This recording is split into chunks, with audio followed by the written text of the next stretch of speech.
आज की मुख्य खबरें। केरल और तमिलनाडु दौरे पर पीएम मोदी। आज उन्होंने केरल में विकास परियोजनाओं का उद्घाटन किया और तमिलनाडु में एक बड़ी देते चुनावी रैली को संबोधित किया। केरल में उन्होंने कहा कि राज्य की संस्कृति और सभ्यता समृद्ध है। राजनीतिक रैली और प्रचार तमिलनाडु में जनसभा। प्रधानमंत्री मोदी ने कहा कि भाजपा और एनडीए सरकार यहाँ जीत की ओर बढ़ रही है और विकास के लिए काम करेंगे। अंतर्राष्ट्रीय संचार। ब्राजील के राष्ट्रपति से फोन पर बातचीत। मोदी ने ब्राजील के राष्ट्रपति लुला दा सिल्वा से बात की और जल्द ही भारत में उनके दौरे की उम्मीद जताई। विकास योजनाएं। केरल में मोदी ने नए रेल सेवाओं का उद्घाटन किया और कई परियोजनाओं की शुरुआत की है, जैसे नई ट्रेनें और नवाचार हब। रोजगार और नियुक्तियां। रोजगार मेला में 61,000 से अधिक नियुक्ति पत्र दिए जाएंगे। यह एक रोजगार सृजन पहल। चुनावी राजनीति। मोदी ने केरल में कहा भाजपा अगले चुनाव में सत्ता में आएगी और दूसरे दलों पर भ्रष्टाचार के आरोप लगाए। नेताजी सुभाष चंद्र बोस जयंती। आज के दिन पीएम मोदी ने नेताजी सुभाष चंद्र बोस को श्रद्धांजलि भी दी और राष्ट्र नौजवानों को प्रेरित करने वाला बताया। दोस्तों, अभी बात करते हैं राहुल गांधी। शशि थरूर और राहुल गांधी के बीच विवाद। केरल में राहुल गांधी की कोच्चि यात्रा के दौरान कांग्रेस के वरिष्ठ नेता शशि थरूर नाराज रहे और उन्होंने पार्टी की बैठक में हिस्सा नहीं लिया क्योंकि उन्हें उचित सम्मान नहीं मिला, ऐसा बताया जा रहा है। अमेरिकी टैरिफ पर हमला। राहुल गांधी ने अमेरिका की 50% वस्तु टैरिफ नीति पर हमला बोला है। उनका कहना है कि इससे भारत में करोड़ों नौकरियां और व्यवसाय खतरे में हैं और वे प्रधानमंत्री मोदी सरकार पर जवाबदेही का आरोप लगा रहे हैं। दिल्ली में कांग्रेस की बैठक। आज दिल्ली में कांग्रेस की बड़ी बैठक हुई है, जिसमें राहुल गांधी बिहार के 6 कांग्रेस विधायक से मिलेंगे और संभावित तौर पर विधायक दल के नेता के चुनाव पर भी चर्चा करेंगे। एमजीएन रेगा को लेकर बयान।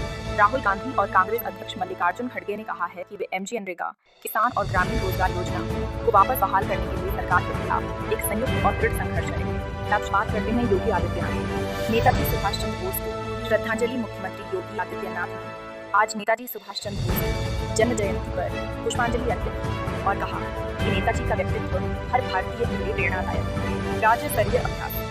Blackout mock drill.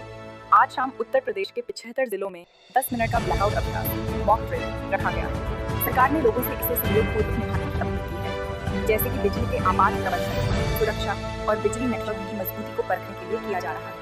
खेल और शिक्षा में बड़े बदलाव की घोषणा। मुख्यमंत्री योगी आदित्यनाथ ने मेरठ में मेजर ध्यानचंद स्पोर्ट्स यूनिवर्सिटी के बारे में बताया, जो खेल शिक्षा और प्रशिक्षण के लिए एक बड़ा केंद्र बनेगा।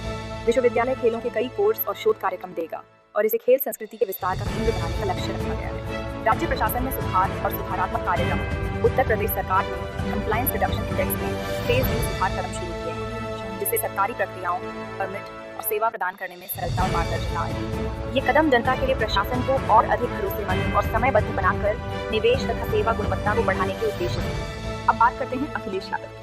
भगवता विवाद पर योगी सरकार पर तीखा हमला। समाजवादी पार्टी के राष्ट्रीय अध्यक्ष अखिलेश यादव योगी आदित्यनाथ सरकार पर कड़ी चुप्पी की और कहा है कि संगम में शंकराचार्य सहित संतों को डुबकी लेने से रोकना सबसे बड़ा अधर्म है। उन्होंने इसे धार्मिक नेताओं के अपमान और सनातन धर्म की अनदेखी बताया। बीजेपी से आलोचना और तंज।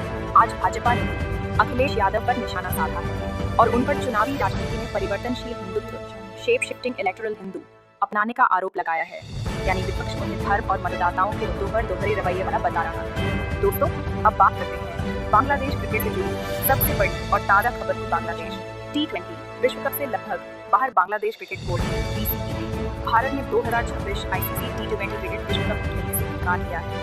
सुरक्षा चिंताओं का हवाला देते ICC ने उनकी मैचों को भारत से हटाने की मांग खारिज कर दी और BCB की आधिकारिक जवाब देने की समय सीमा भी खत्म हो गई। इससे बांग्लादेश टीम लगभग टूर्नामेंट से बाहर हो गई।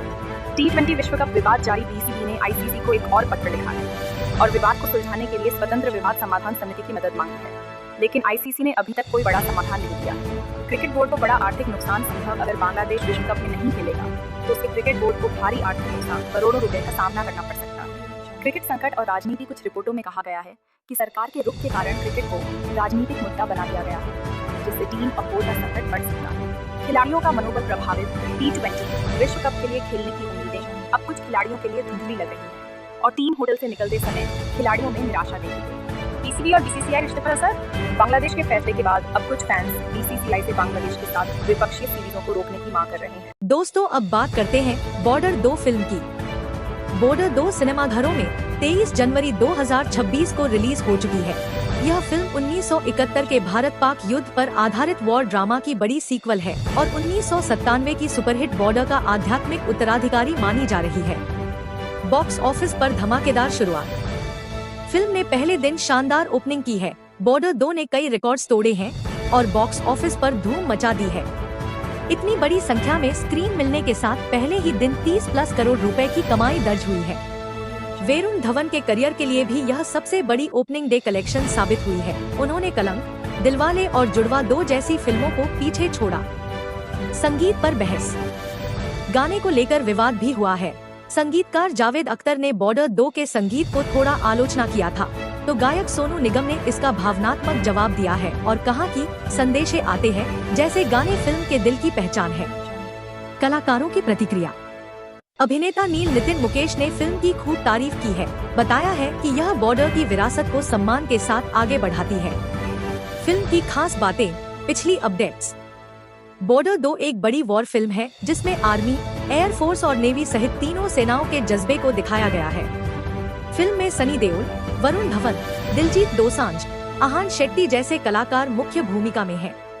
रिलीज से पहले एडवांस बुकिंग से भी फिल्म ने भारी कमाई की थी और बॉक्स ऑफिस पर उम्मीद से ज्यादा सीक्वेंस दिए गए हैं।